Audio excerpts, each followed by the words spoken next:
आज का हमारा टॉपिक विंसेंट स्मिथ के बारे में है, जो औपनिवेशिक भारत के साम्राज्यवादी एक विचारधारा के एक इतिहासकार के रूप में हम आज भी जानते हैं। इनका जो जो पाठ्य पुस्तक है, जो उन्होंने लिखा है, वो अत्यंत ही महत्वपूर्ण है और उन्होंने साम्राज्यवादी दृष्टिकोण से लिखा है। इसलिए अंग्रेज़ों को ये बहुत ज़्यादा भाया भी और इसका संस्करण भी ज़्यादा हुआ है। जेम्स मिल के बाद इनका अच्छा पुस्तक माना जाता है। जेम्स मिल भी साम्राज्यवादी थे। उन्होंने भारतीयों के बारे में बहुत अलग-अलग गलत सही बातें बोली हैं। साम्राज्यवादी विचारधारा को रखा है कि हाँ, भारत में औपनिवेशिक भारत में ब्रिटिश शासन अच्छा है, सही है, होना चाहिए। इसके समर्थन में रहे, बोले कि बर्बर हैं, बर्बर जाति के लोग हैं, ये वगैरह-वगैरह बहुत कुछ बोला है। तो आइए हम लोग विंसेंट स्मिथ के बारे में विस्तार से जानें। विंसेंट स्मिथ जो 1848 ईस्वी में इनका जन्म हुआ था और इनकी इनकी मृत्यु लगभग 1920 के लगभग हो गई थी। ये ब्रिटिश औपनिवेशिक शासन के अंतिम चरण के अत्यंत महत्वपूर्ण औपनिवेशिक इतिहासकार के रूप में जाने जाते हैं। उन्हें जेम्स मिल के बाद भारत के सर्वाधिक महत्वपूर्ण इतिहासकार के रूप में पहचाना जाता है। उनकी अर्ली हिस्ट्री ऑफ इंडिया 1904 भारतीय इतिहास के संबंध में एक सफल पुस्तक रही, जिसके कई संस्करण प्रकाशित हुए। ये आयरलैंड के भारतविद और इतिहासकार थे। भारतीय इतिहास लेखन के प्रमुख व्यक्तियों में उनकी गणना भी होती थी। इनके पिता एक प्रसिद्ध चिकित्सक थे और तो और अपनी जानकारी नीचे से बता दे रहे हैं कि इनके पिता एक प्रसिद्ध चिकित्सक थे और मुद्रा शास्त्री भी थे। इसलिए कहीं न कहीं देखा जाए तो इनकी जनरेशन की तरह से कहीं न कहीं देखा जाए तो एक प्रकार से जनरेशन की तरह इनमें भी जेंडर मतलब वो होता है ना कि वंशावली की तरह इनके इनके इतिहास में रुचि बढ़ी। वो एक भारत में ICS Indian civil service exam में सफल हुए। यहाँ उत्तरदायी पदों पर काम किए प्रशासन के ब्रिटिश भारत में आके। उसके बाद जब उनका मतलब 1872 के लगभग वो यहाँ आ गए थे और 1900 के लगभग इनका अवकाश मिल गया।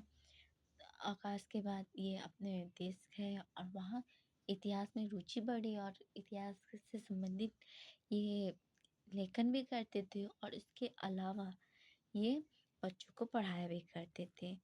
तो जैसा कि 1871 में ICS की परीक्षा उत्तीर्ण करके भारत सरकार की सेवा में अनेक उत्तरदायित्व पदों पर भी कार्यरत रहे। 1900 में इन्हें अवकाश मिला, जिसके बाद 20 वर्षों तक ये जीवित रहे। इनका इतिहास में रुचि रहने के कारण कई ऐतिहासिक ग्रंथों की रचना भी इन्होंने की है।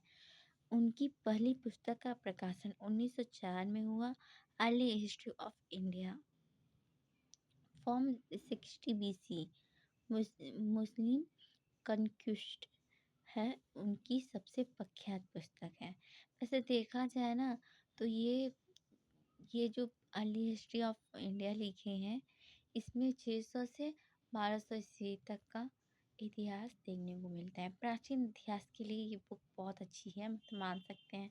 लेकिन ये इंडियन हिस्टोरियन तो थे नहीं, या ब्रिटिश हिस्टोरियन मान सकते हैं, या तो ये मान सकते हैं साम्राज्यवादी विचारधारा के व्यक्ति थे। तो सब कुछ अच्छा है लिखे ये ज़रूरी तो नहीं। इनकी भी पुस्तकों की कुछ आलोचना होती रहती है, की गई है, किया जाता है, जैसा कि हम मान सकते हैं, क्योंकि कहीं-कहीं ये अपनी पुस्तकों में मतलब कि कुछ चीज़ों को गलत बताए हैं। आप मतलब बुराइयाँ किए हैं, जैसे कि हम गलत बताने का मतलब कि आप बोल रहे हो कि ये चीज़ ये मतलब कि यूनानी जो आए थे, यहाँ पे आक्रमण किए थे सेल्यूकस, वो यहाँ के नरेशों से वो संधि कर रहे हैं तो अपमानजनक है।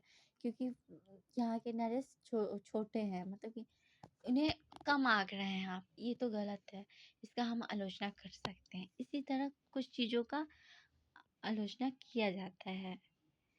इनकी पुस्तक Ashoka the Buddhist empire and of India, Akbar the great Mughal, a Indian of a history of fine arts in India, Ceylon और category of coins in Indian museum, Oxford history of India.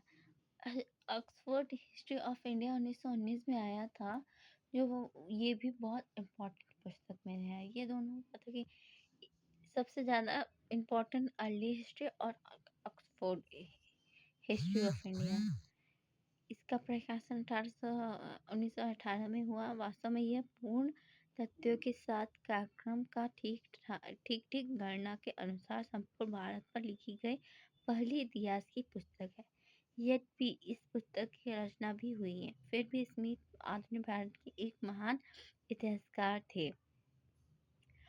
वैसे तो ऑक्सफोर्ड को 1919 भी बोला जाता है, कहीं कहीं 1918 भी बोला जाता है। ये कंफ्यूज होने की जरूरत नहीं है कि कहीं आप ये कह रही हैं, कहीं आप वो कह रही हैं। थोड़ा आगे पीछे तो होता रहता है, हिस्ट्री है भाई, हिस्ट्री। तो उनकी महत्वपूर्ण उपलब्धि भारतीय इतिहास को राजनीति के बारे में, वंशों और महान शासकों शख्सियतों के बारे में के चारों और व्यवस्थित एक ठोस क्रमानुसार प्रस्तुत करना, मतलब वहाँ के शासक के बारे में, वहाँ के राजनीतिक घटनाओं के, वंशों के बारे में वो एक क्रम व्यवस्थित एवं क्रम अनुसार उन्होंने लिखा है। स्मिथ स्मिथ के जो किताब है, स्मिथ की किताबों ने उनके काल में मौजूद समस्त ज्ञान को आधिकारिक तरह से सारबद्ध रूप से प्रस्तुत किया है। अतः उनके ऐतिहासिक ग्रंथ आने वाले कई दशकों तक अधिकांश भारतीय विश्वविद्यालयों में बेमिसाल पाठ्य पुस्तक के रूप में बने रहे। मतलब कि स्मिथ के जो पुस्तक थे, कई सालों तक भारतीय विश्वविद्यालयों में भी पढ़ने को दिया गया था, छात्र पढ़ते भी हैं। ये पाठ्य पुस्तक है।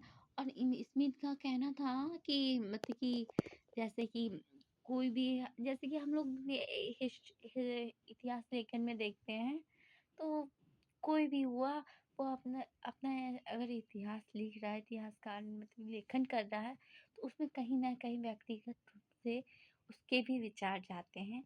ये कहना स्मिथ का भी था। ये भी कहते थे कि कहीं ना कहीं से व्यक्तिगत रूप से कहीं ना कहीं छूट जाता है, इंसान का व्यक्तिगत विचार रहता ही है। और इनका भी देखने को मिला, जो साम्राज्यवादी विचारधारा हम आगे बताएंगे। देखिए,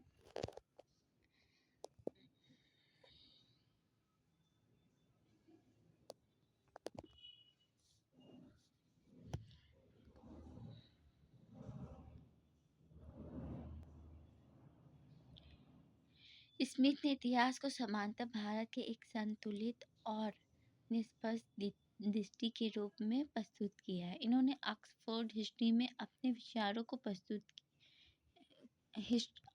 ऑक्सफोर्ड हिस्ट्री ऑफ इंडिया जो पुस्तक है, उसमें अपने विचारों को प्रस्तुत किया है। इस इतिहास लेखन में इन्होंने मुस्लिम आक्रमण से पूर्व भारत के राजनीति इतिहास का सुसंगत वृत्तांत प्रस्तुत किया। और उन्होंने प्राचीन भारत की कथा को एक सुव्यवस्थित आख्यान के रूप में बिना पक्षपात के प्रस्तुत किया है। वैसे ये कला, साहित्य, संस्कृति, सैन्य विषयों, यूनानी उपलब्धियों का प्रशंसक थे।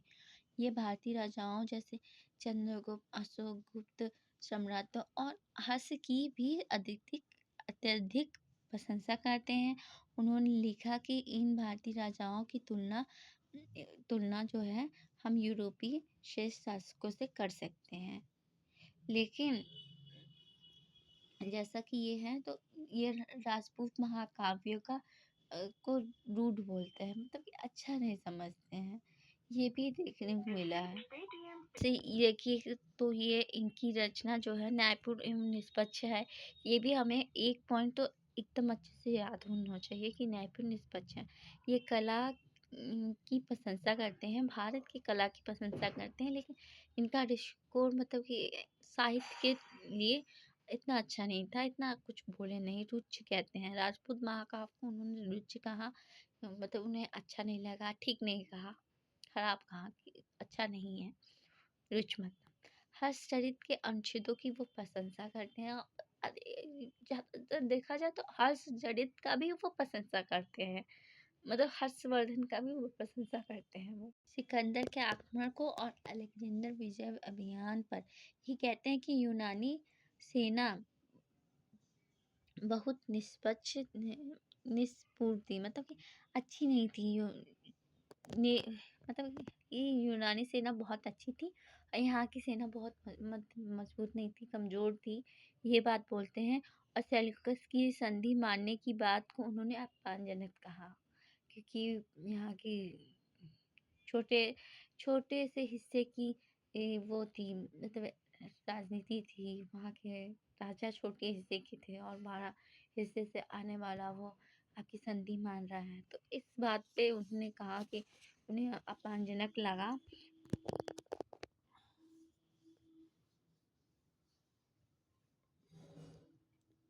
और ये देखिए, साम्राज्यवादी विचारधारा होने का कारण देख लेते हैं।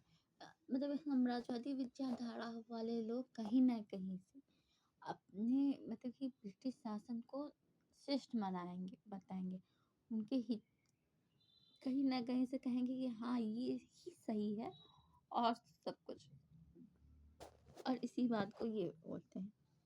इनकी धारणा थी कि केवल सर्वसत्तावादी सरकार को छोड़कर किसी भी प्रकार की सरकार भारतीय परिस्थितियों के लिए उचित नहीं है। इस प्रकार एकता और विधि के शासन को बनाए रखने और भारतीय लोगों को समाज की घृणित अवस्था से बचाने के लिए ब्रिटिश शासन की आवश्यकता थी। इनका ये देख लेते हैं। इन्होंने चंद्रगुप्त को अच्छा माना है। इनका कहना था हर्षवर्धन की मृत्यु के बाद छोटे छोटे राज करने वालों का उद्भव हुआ। छोटे छोटे कबलाई, मतलब वैसे भी मान सकते कबलाई टाइप में। तो इस कारण से मतलब कि एकता भी खत्म हुई, तो इसलिए वो बोले कि इससे अच्छा अंग्रेजी शासन, निरंकुश शासन जो चल रहा था आया, चलाया गया, और ये थोड़ा बहुत जो कल्याण का काम करता है उस और से ये सही है, न्यायोचित है, ठहराने की कोशिश की है।